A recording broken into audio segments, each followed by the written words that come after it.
Indonesia continues to be a central voice in ASEAN's geopolitical identity and global.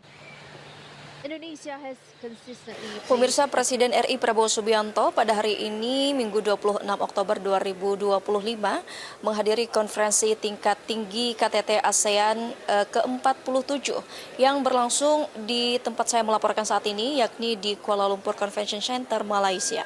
Presiden Prabowo tiba di KLCC pada pukul 8.20 waktu setempat dan disambut langsung oleh Perdana Menteri Malaysia Anwar Ibrahim selaku tuan rumah. Kemudian rangkaian acara dilanjutkan dengan pembukaan KTT.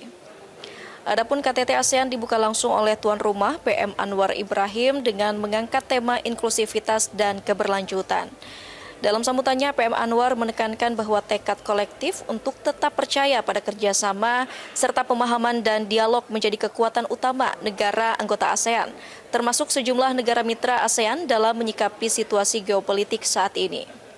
PM Anwar juga menekankan agar ASEAN senantiasa menjalin kerjasama ekonomi, memperluas perdagangan, dan meningkatkan daya saing global, utamanya di sektor transisi menuju energi yang lebih bersih dan aman, serta membangun fondasi industri berkelanjutan dan pertumbuhan hijau. Pemirsa, penyelenggaraan KTT ke-47 ini juga menjadi momen bersejarah di mana pemimpin 10 negara anggota ASEAN, termasuk Presiden Prabowo Subianto, menandatangani kesepakatan bergabungnya Timor Leste menjadi bagian dari keluarga besar anggota ASEAN.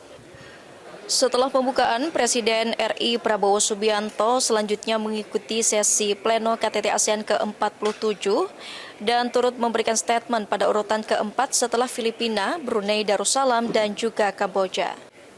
Ya pemirsa, adapun penyelenggaraan KTT ASEAN ke-47 ini berlangsung hingga 28 Oktober 2025. Dari Kuala Lumpur, Malaysia, Cahya Sari, Kantor Berita Antara mewartakan.